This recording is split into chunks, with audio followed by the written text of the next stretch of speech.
guys, hi, kamusta kayo? Ako nga palang inyong parang normal investigator at magre-reaction video tayo ngayon. Ang re-reaction video natin ay ang top 12 scariest Slenderman sighting on camera. Sa nakakaalam, ang Slenderman ay siyang malaking tao na nakakurbata. Sa Amerika lang to. Sikat na sikat to sa Amerika kung alam niyo lang. May movie na rin ito eh. Sa nakakaalam ng Slenderman, hindi ko alam kung totoo to o ano lang. Kaya ngayon, titingnan natin kung totoo nga ba ang Slenderman. Yan, panoorin natin.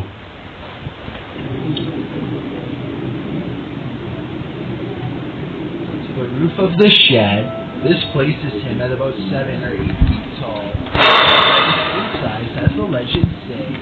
Then again, I guess it could have been a friend standing on something to give themselves more height. Number 11. A student is doing some schoolwork on his computer. When somebody comes in and starts recording, they have a short conversation that's interrupted by a large figure standing in the darkened doorway behind them. The creature's head. Kita nyo, mahaba ang kamay, matangkad, tapos puti ang ulo niya. Ganun ang Slenderman sa Amerika. Panoorin nyo sa movies, meron movies nito. Kung hindi kayo pamilyar, ang Slenderman ay ganun. Pero ginagamit na rin kasi ito ng mga ng mga prankster sa Amerika, sa ibang bansa. Ginagamit nila pang prank. Panoorin niyo kung familiar kayo si Jalals, ganon. Yan. Almost touches the ceiling, and its arms are so gigantic and long that they don't even fully fit in the camera frame. Its arms look long enough to pluck them from the couch and drag them to their room. Fortunately for them, the two friends get away just in time and take them. Kita nyo siya, parang may balot yung ulo niya dito, may balot ng puti, tapos itim na korbata, Amerikana ang damit yung tawag sa atin, di ba? Amerikana, ganun, puro itim. They glance back for a moment, only to find Slenderman silently regarding them from the top of the stairs. Now that you've seen this on video, it's good to hear if you think this was a real Slenderman sighting or just someone in a really good costume.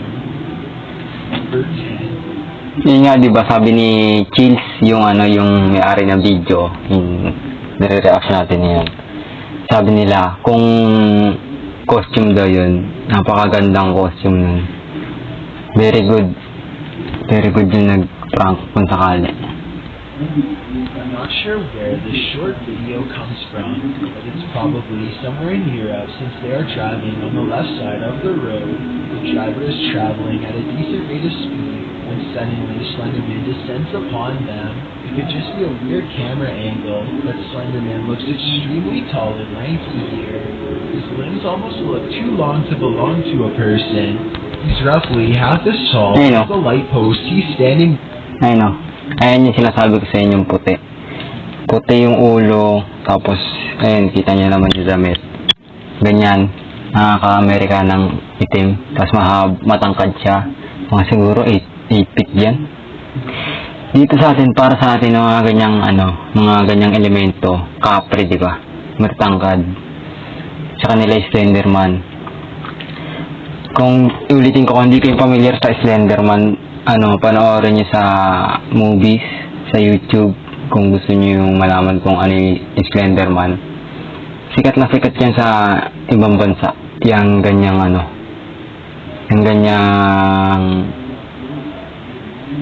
entity Slenderman. Di alam kung tunay yan o hindi.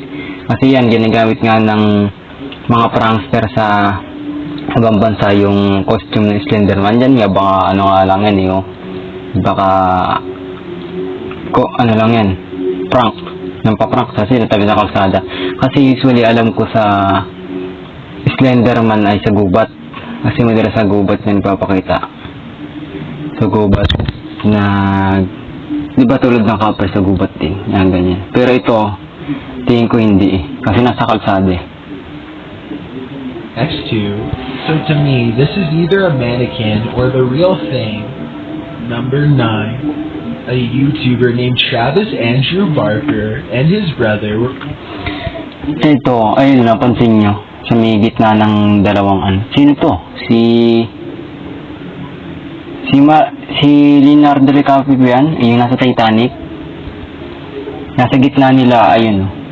Merong ano. Pero hindi ko, nung nanonood ako ng Titanic, wala namang watching ganyan. the movie Titanic one day, when his brother noticed someone in the background who looked completely out of place, Travis wasn't sure if his brother was just messing with him.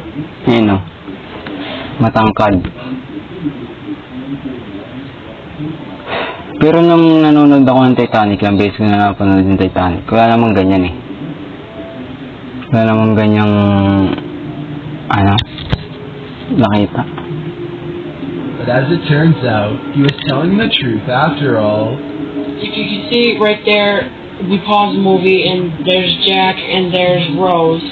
If you look back there, you'll see the Slenderman. I honestly can't say that I've seen this movie that many times, so I'm not sure how legitimate this sighting is. If you are familiar... Di ba sabi ni Chills nung reaction video natin ngayon, ilang beses na daw niya pinanood yung Titanic, kaya hindi daw niya alam kung legit yung nakita sa likod nila. Kasi ilang beses ko na rin naman napanood yung ano eh, Titanic, pero kahit sang ano, hindi ko nakita yan. Hindi ko in-edit na lang yan. Kasi ngayon sa Amerika, sa ibang bansa magagaling mag-edit talaga. You're with the movie and recognize the scene, then please let me know what is going on here and explain who this mysterious background character is. If nobody can come forward with details, then this very well may be the first Slenderman sighting in a Hollywood movie.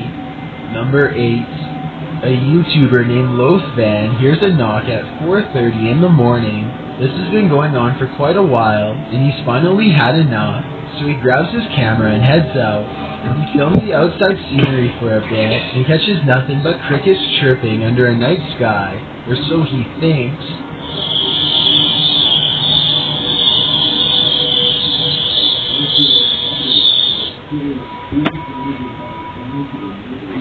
Para sa akin ano lang to eh. Alam mo yung ano, yung design ng bakod. Pero isa lang eh. Baka meron lang liwanag na ano dun. Tumapat tapos naghugis bilog. Kasi hindi mo makita yung pinaka ano niya eh. Nakakatawan niya eh. Kaya ganyan eh. Sabagay kasi itim yun, di ba? Itim yung suot niya. Kasi sobrang dilim. Kayo ba? Para sa inyo? Ano ba yan? He looks at the video later and notices a small white face peering back at him from the shadows. Loathvan is now convinced that this is proof of how Slenderman's... Ayan. Ayan ang sinabi ni Chills. I don't know what it is. Wala. Ayan, sorry. Ayan, may karbata siya. Merong ulo. Ayun, kitang-kita na pala. Kurbata, yung kurbata niya itim, tapos yung panloob. Yung, tingin ko, to eh, nampaprank to eh. Hindi malaman kung totoo yan, kasi hindi nga daw alam kung totoo. Kung ano yan. Tingin ko tao lang yan. Kasi maliit eh. Maliit lang oh. Kasing tangkad niya lang. Sa Amerika talaga madalas nang paprank ang ganyan ang gamit, Slenderman. Stalks him and haunts his dreams at night. I'm curious as to whether or not you think someone was really there, or if this all sounds made up. Number 7.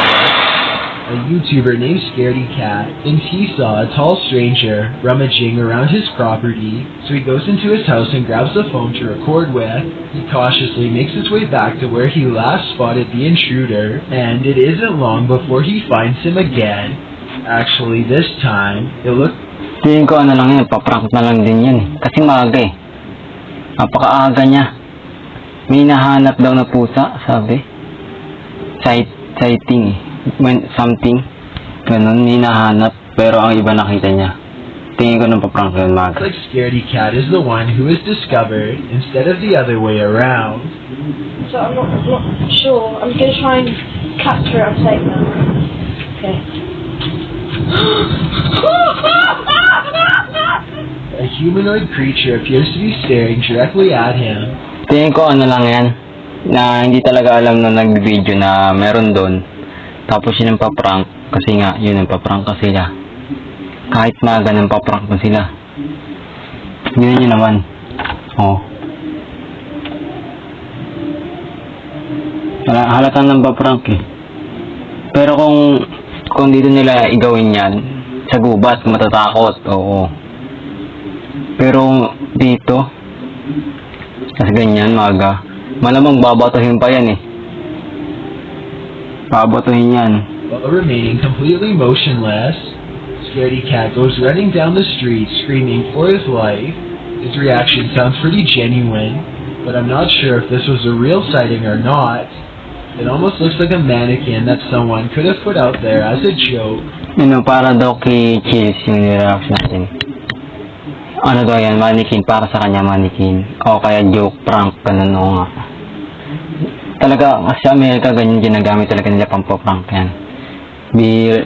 Jigsaw, Slenderman, hindi na sa kanila, iba na sa kanila yung pang prank ng horror eh. Iba na, ganyan ang ginagamit nila pang prank. Maybe it could even be an impersonator, running around pretending to be the real thing. It just doesn't seem to be the right height to be Slenderman, though some legends say that the creature can change its height at will. Number 6. This deer is eating some corn when suddenly it looks up as if something is approaching. The camera jumps ahead and barely manages to catch this strange fleeting movement on the right side of the screen.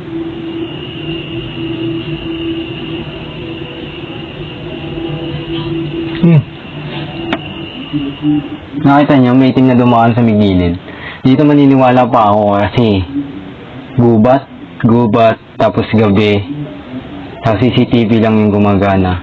May usapa, may tumakbo matangkad, hindi malaman kung ano. Malay mo, ano yun? Kasi sa Amerika rin, ano rin sikat sa kanila din yung Bigfoot na sinasabi. Pero ito payat kasi yung dumaan. Tingin ko para sa akin legit yung nakuha na to, Slenderman to. The shadowy figure has everyone talking about the possibility of Slenderman, who apparently has been rumored to be in this forest for years. It kind of looks like it might be wearing a Yun o. Tumakbo na ka-item. Para sa akin, totoo, para sa akin totoo to. Kasi sa gubat, usually talaga sa gubat talaga nagpapakita ang Slenderman kasi sabi nila sa Amerika din daw. Tulad ng movies na Slenderman, sa gubat talaga. Hindi sa city. Pag sa city talaga kasi nagpaprank talaga. The suit and has an all-white head completely devoid of all features, but it's hard to tell for sure. Number 5. A YouTuber named Frostbitten looks out his window one evening and sees what he thinks is Slenderman peering up at him from below.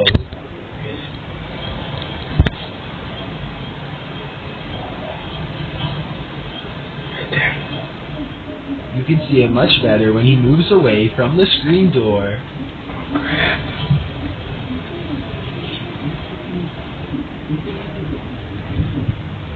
Para sa akin, puno lang yun. Na nasinaga ng ilaw, tapos nag-cortex ganun. Para sa akin, ilaw lang yun. Ay, puno.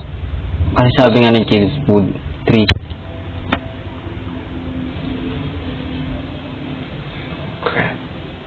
I do see what he's talking about, and so do some other viewers in the comments section. I can't tell for sure, but it looks like something with a pale head and long arms might be looking up at him. I can't really make out if it's wearing a suit or standing behind the tree. Then again, maybe this human-like shape is simply light reflecting off of the woods.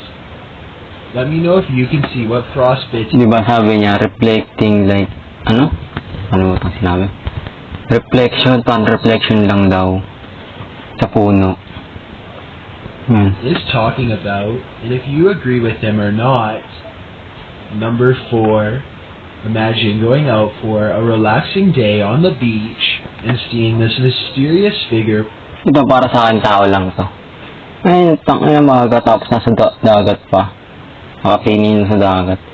Nag-sightseeing lang yung tao na yan tapos siguro nakaganyan talaga siya. Na damit itim, pantalon itim, tapos maputi lang siya.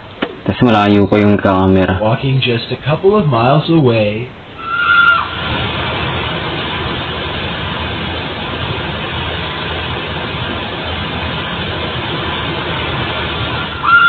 This tall man with a bright white head and all black clothes walks towards the water as if nothing is out of the ordinary. I will add that this area looks pretty lonely, and there's really no reason for anybody to dress up like Slenderman as a prank here.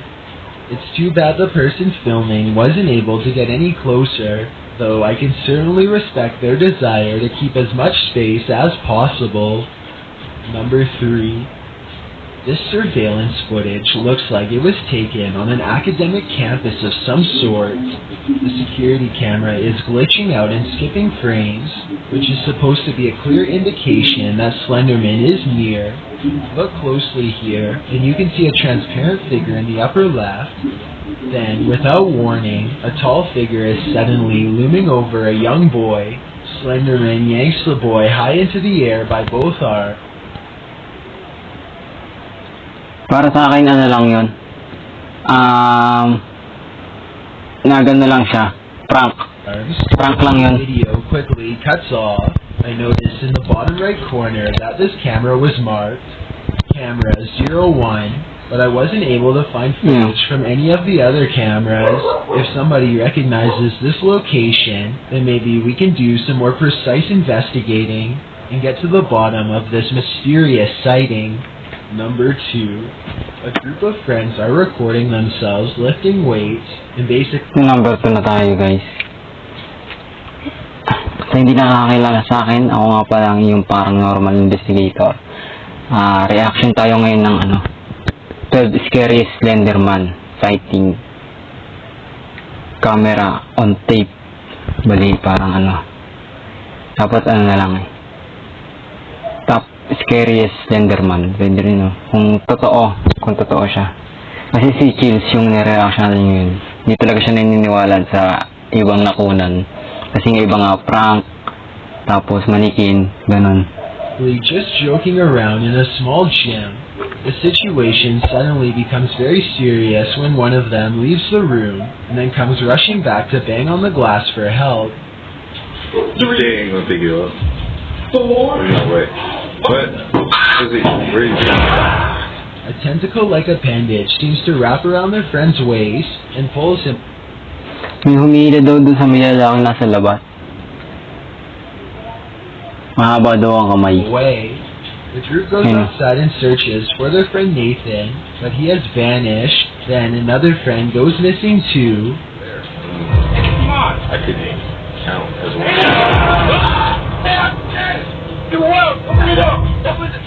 The two survivors run back into the building to talk about what just happened. One of them is in complete denial and thinks that they are simply being pranked. They are talking about whether this is really happening or not, when suddenly their worst fears are confirmed. Para sa akin, prank lang. O kaya alam mo yung gumagawa sila ng pang-entertainment lang. Kasi tumatawa na yung video eh. Imposible yung ganun yun. Kinuha ng dalawang kasama nila, tapos tawa ka pa. You not laughing at this? This is crazy. This is hilarious. Ayun Well, the strong nakita niyo sa may camera. Sa may kabila. Nakatayo doon yung Slenderman. Prank ka lang. Ayun yung ginamit nila. possibility that this could be CGI.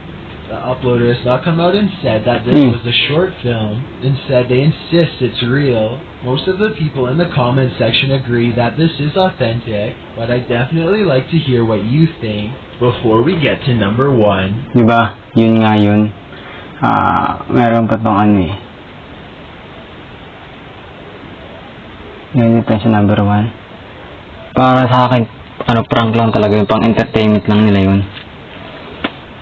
Ito, number 1 tayo. Off a strange feeling, they have nothing better to do, so they decide to investigate the Tatlong lalaki pumunta sa abandonadong bahay sa ibang bansa. Siguro mga alas 10, alas 9 sa kanila. Ganun. Pero para sa atin, parang nandito yung araw. Parang alas 11, mga ganun. Ang hayop. structure in search of adventure. They are still outside of the house when their camera starts to mess up, a clear sign that Slenderman is near.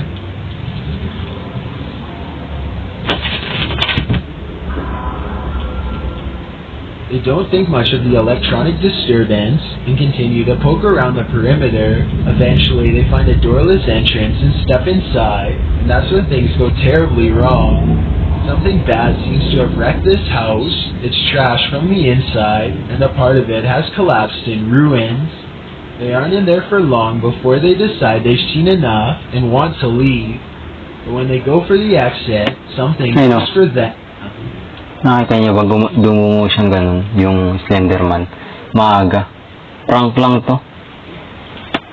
Para sa akin, prank lang to.